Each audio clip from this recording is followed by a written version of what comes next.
Bismillahirrahmanirrahim. Alhamdulillahi rabbil alamin. Wassalatu wassalamu ala asyrafil anbiya'i wal mursalin wa ala alihi wa sahbihi ajma'in. Rabbi shrah li sadri wa yassir li amri wahlul 'uqdatam min lisani yafqahu qawli. Assalamualaikum warahmatullahi wabarakatuh. Saudara-saudari pemirsa channel YouTube di mana saja pun Anda berada, kembali kita masuk dalam ceramah ini pada bagian yang ke-13. Agak berbeda dengan bagian yang ke-1 dan ke-12. Dalam ceramah yang ke-13 ini kita sengaja membagi atau menjilid-jilid ceramah ini dalam sub-sub tema. Tema yang kita angkat pada bagian yang ke-13 ini adalah mensuplai ketenangan jiwa menurut konsep Islam. Saudara-saudari, kalau kita perhatikan apapun yang terjadi di atas dunia ini, apapun yang terasa di atas dunia ini, apapun yang terdapat di atas dunia ini, semuanya itu adalah merupakan kumpulan problem demi problem. Nah, problem apa? Segala macam persoalan di dalamnya. Sedih, marah, suka, benci, sakit, senang, bahagia, tangis, kecewa, dan lain sebagainya. Maka dalam persoalan global tersebut, maka kita sebagai umat Islam seharusnya cerdas dan berakal kita.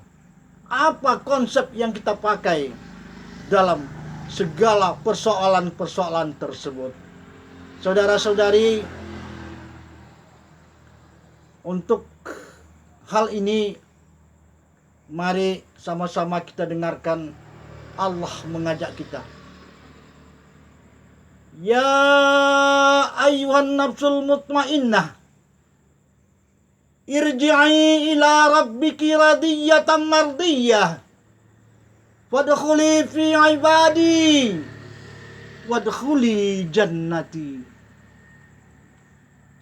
Wahai jiwa-jiwa yang tenang, kembalilah kepada Tuhanmu dengan penuh keredaan. Masuklah ke dalam hamba-hambaku dan masuklah ke dalam sorgaku.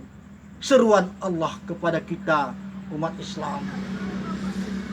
Kalau dipikir-pikir, saudara-saudari, alangkah indahnya, alangkah syahdunya, alangkah gemulainya seruan Allah tersebut. Karena Allah tahu bahwa dunia ini penuh dengan segala macam persoalan, penuh dengan hal-hal yang centang perenang, tipu daya, segala macam hal-hal yang tidak pada tempatnya menurut pandangan Allah. Maka teringat kita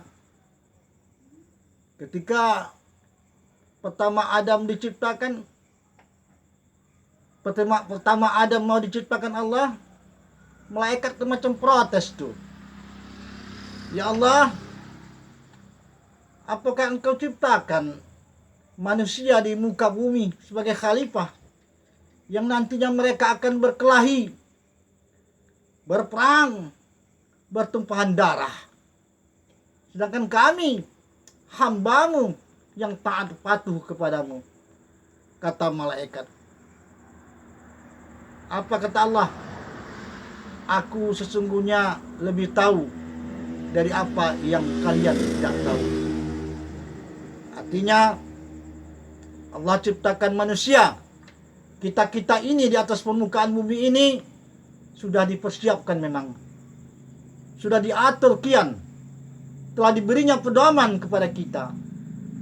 Makanya kalau jiwa-jiwa yang tenang saudara-saudari, kalaupun ada nyanyian pemujaan lah. Sebagai contoh, seperti biasa saya terus terang kalau ceramah ini suka saya bernyanyi, terutama lagu-lagu penyanyi muslim kita, Rhoma Irama. Saya tertarik itu karena lagu-lagu dakwah.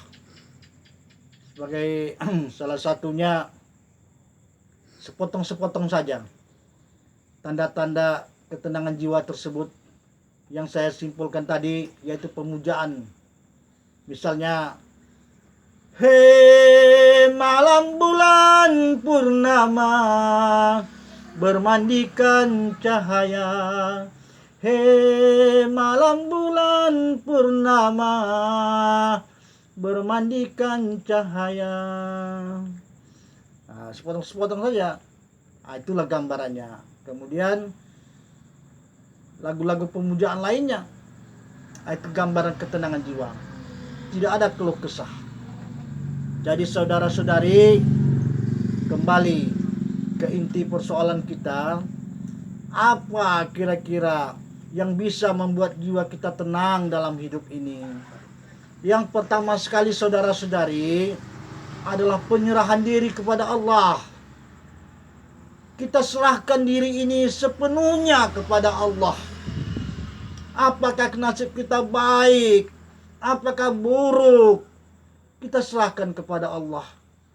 Jika kita nasib kita baik, alhamdulillah. Tetapi apabila nasib kita buruk, jangan kita berputus asa. Sabar kita, karena mungkin itu yang terbaik bagi kita.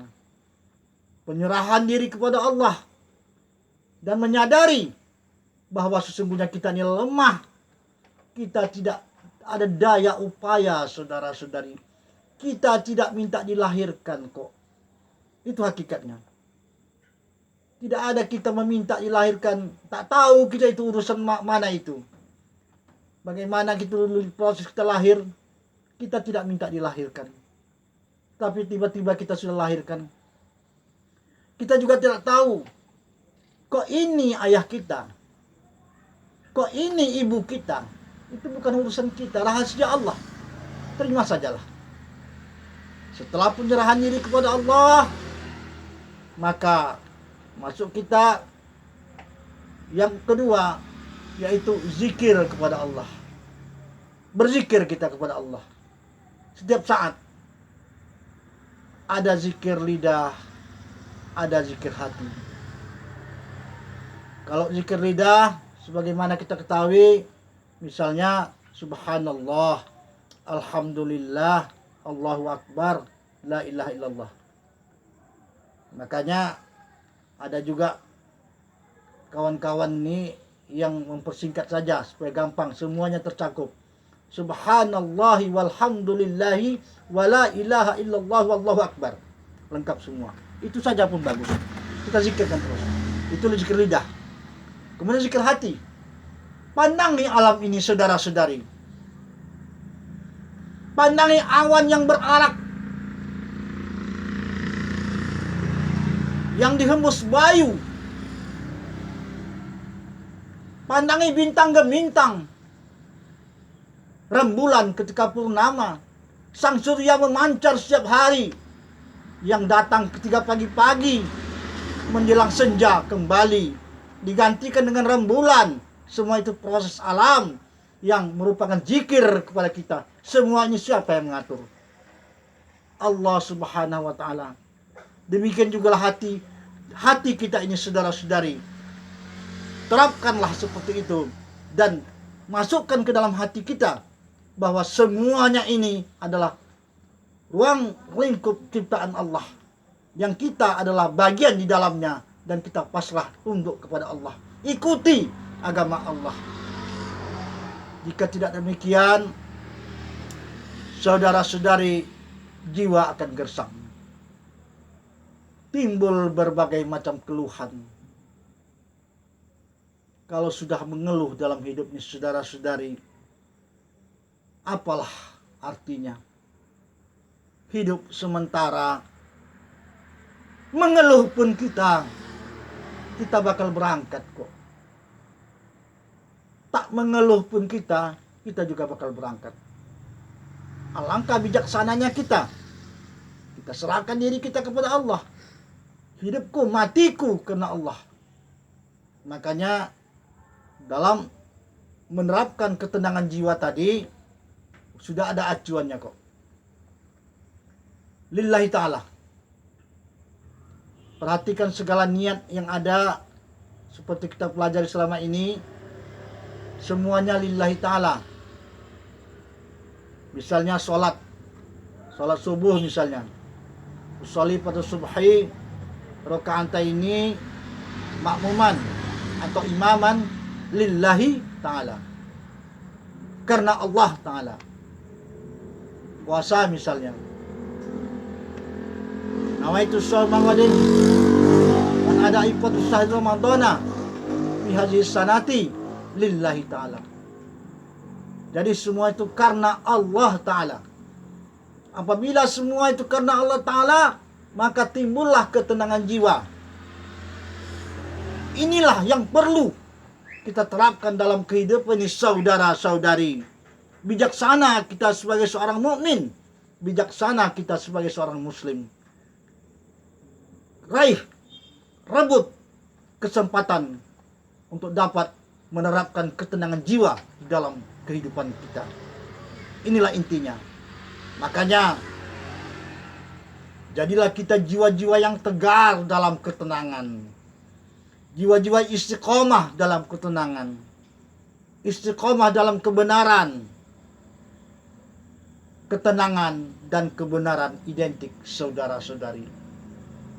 Maka jangan kita harapkan terjadinya ketenangan jiwa manakala perbuatan kita jauh dari hal-hal kebenaran, meninggalkan perintah Allah. Tidak tenang jiwa kita, saudara-saudari. Mari kita perhatikan. Kalau bolehlah kita bertanya kepada orang kaya misalnya yang bakhil itu, harta banyak, kurang apa? Apa yang terpikir langsung bisa dibeli. Tetapi manakala tidak adanya ketenangan, tidak adanya penyerahan diri kepada Allah, tidak mengikuti perintah Allah, jiwa mereka gersang, saudara-saudari. Tanyakanlah. Bahkan sebaliknya, mereka yang tinggal di gubuk reot, yang makan kadang-kadang hanya membeli 0,5 kilogram beras dengan lauk apa adanya, tetapi penyerahan diri kepada Allah begitu mantap, tenang jiwa mereka. Nah, apabila sudah jiwa tenang, apakah tanda-tandanya, saudara-saudari? Ini yang perlu kita ketahui. Orang yang jiwanya tenang, saudara-saudari, ngomongnya teratur, emosinya tidak meledak-meledak, tutur katanya lemah lembut, sopan santun, akhlaknya tinggi. Kenapa? Jiwanya telah tenang. Tetapi apabila jiwa tidak tenang, gerasak gerusuk, segalanya tergopoh-gopoh, seakan ada yang mau dikejar, tapi entah apa yang mau dikejar. Seakan ada yang mau diburu, tapi entah apa yang mau diburu. Itulah bisikan-bisikan iblis di dada manusia, menjauhkan hati manusia daripada ketenangan.